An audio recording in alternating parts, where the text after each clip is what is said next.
ውድብ ህወሓት ውግእ ዝመርሕ ሴንትራል ኮማንድ አጣይሻ አብ ባህር ኤደን ሓያል ምንቅጥቃጥ መሬት አጋጢሙ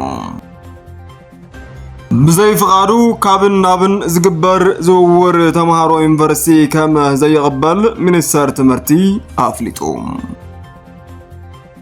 ሰላምታና ነናበ ዘለኹም ወይ ብዛሕኹም ክብራትን ክብራንን እዚ ሮራ ሚድያ እዩ እንሆ ትኩስ ዕለታዊ ሓበሬታ ከም ዝስዕብ ዋዲድና ቅርብናልኩም ኣለና ካብ መባእታ ክሳብ መወዳእታ ዝመደብ ሓቢርኩምና ክትፀንሑ ብኽብሪ ንዕድም ህወሓት ውግእ ዝመርሕ ሴንትራል ኮማንድ አጣይሻ ህወሓት እቲ ዘይተርፍ ዝበለቶ ኩናት ዝመርሕን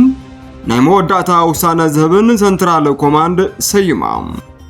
እዚ ሴንትራል ኮማንድ ብክልተ መልክዕ ዝተዋቀረ እንትኸውን እኒ ጌታቸው አሰፋ ሓዊሱ ካብ ሲቪል ምሕደራን 5 ወተሃደራዊ አዘዝትን ብድምር 11 አባላት ዘለዎ እንትኸውን ነቲ ኩናት ብላዕለዋይነት ዝመርሕ እዩ ተባሂሉ ካብ ውድብ ህወሓት ዶክተር ደብረጽዮን ገብረ ሚካኤል አካቢ እቲ ሴንትራል ኮማንድ ወይዘሮ ፈትለወርቅ ገብረ እግዚአብሔር ምክትል አይተ አማኑኤል አሰፋ ዶክተር አብርሃም ተኸስተ አይተ ጌታቸው አሰፋ ድማ አባላት ካብ ወተሃደራዊ ክንፊ ሌተናል ጀነራል ፍስሐ ኪዳኑ ፍስሐ ማንጆስ ብርጋዴር ጀነራል ኃይለ ስላሴ ግርማይ ወድም በይተይ ሜጀር ጀነራል ዮሐንስ ወልደ ጊዮርጊስ ጆን መዲድ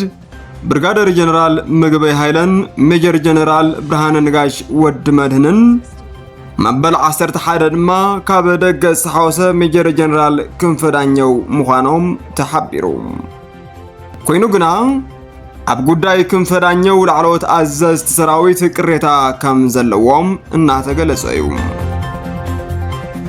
አብ ባህር ኤደን ሓያል ምንቅጥቃጥ መሬት አጋጢሙ አብ ሞንጎ ሶማሊያን የመንን ዝርከብ ኤደን ባሕረ ሰላጤ 6 ሬክተር ስኬል ዝዕቀን ምንቅጥቃጥ መሬት ተኸሲቱ እቲ ሎሚ 22 ሓሰ 2018 ዓመተ ምህረት ንግሆ ዘጋጠመ ምንቅጥቃጥ መሬት አብ ሞንጎ ሶማሊያን የመንን ኣብ ዘሎ ኤደን ባሕረ ሰላጤ እንትኸውን መጠኑ ድማ 6 ሬክተር ስኬል ከም ዝኾነ ጂኦሎጂካል ሰርቬይ አሜሪካ አፍሊጡ